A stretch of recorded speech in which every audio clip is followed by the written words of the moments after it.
वो कहते हैं ना कि किसी ऐसे इंसान को बिल्कुल भी मत छोड़ो, उसे शांत रहने दो, वरना बहुत बड़ी सुनामी आ जाएगी और उस सुनामी में आप पूरी तरह से बर्बाद हो जाएंगे। और ये देखिए, ये सुनामी क्या थी? सुनामी थी योगी आदित्यनाथ की। अखिलेश यादव ने योगी जी को छेड़ दिया तो उसके बाद योगी जी ने भी कह दिया था कि माफियाओं को मिट्टी में मिला देंगे। और मिट्टी में मिलाने का जो काम चल रहा है यूपी में, जितने भी गैंगस्टर, माफिया, गुंडे, ये जितने भी लोग थे, इनके वारे न्यारे हो रहे हैं। सबका अंतिम संस्कार पूरी इज्जत के साथ किया जा रहा है। अब कुछ लोग कह रहे हैं कि जो अभी ताजा ताजा मरा है मुख्तार अंसारी के ऊपर 65 से भी अधिक मामले थे। लूटपाट, हत्या, वसूली, और इसके ऊपर पोटा वगैरह भी लगाया गया था। जिस पुलिस वाले ने पोटा लगाया था उसके साथ भी बहुत गलत किया था मुलायम सरकार ने। उनका तबादला कर दिया, फिर बाद में उसे इस्तीफा देना पड़ा।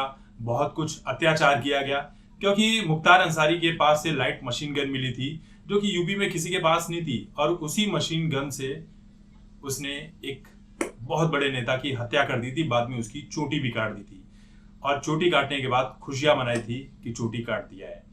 अब देखिए, यूपी में मुख्तार अंसारी नहीं रहा। मुख्तार अंसारी की मौत हो चुकी है, और उसके परिवार वाले ये आरोप लगा रहे हैं कि मुख्तार अंसारी को जेल में धीमा जहर दिया गया, यानी अंग्रेजी में स्लो पॉइजन।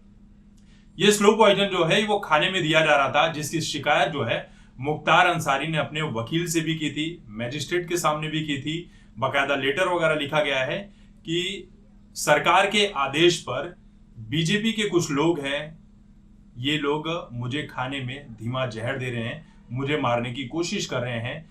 मुख्तार अंसारी के बेटे ने भी आरोप लगाया था कि पिता का पेट जो है वो फूला हुआ है, तबीयत ठीक नहीं है।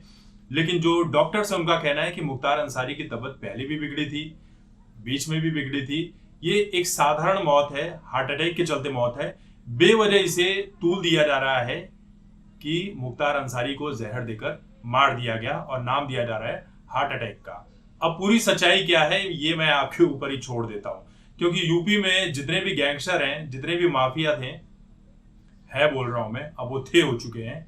चाहे वो विकास दुबे हो, अतीक अहमद हो, या मुख्तार अंसारी हो, ये सब के सब, इनके साथ क्या हुआ किसी को बताने की जरूरत नहीं। किसी की गाड़ी पलट गई, किसी ऐसे इंसान ने गोलियों से भून दिया जिसका कोई क्रिमिनल रिकॉर्ड ही नहीं था, अतीक अहमद वाले केस में।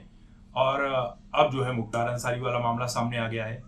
मुख्तार अंसारी के परिवार ने इसकी हाई लेवल पर जांच करने की गुजारिश की है। अब देखिए, पूरे यूपी में धारा 144 लागू हो चुकी है। जगह जगह पर इस तरह से धाराएं लगाई गई है कि कोई इकट्ठा ना होने पाए, ज्यादा भीड़, ज्यादा तामझाम ना होने पाए, क्योंकि भैया ये योगी जी का सरकार है, और योगी जी किसी भी चीज में कोई कमी बरतते नहीं है। आप योगी जी के ऊपर आरोप लगा लो कि उन्होंने जहर दे दिया, गाड़ी पलट दिया, जो भी किया, लेकिन आपके पास भी तो प्रूफ होना चाहिए अपनी बातों को रखने का।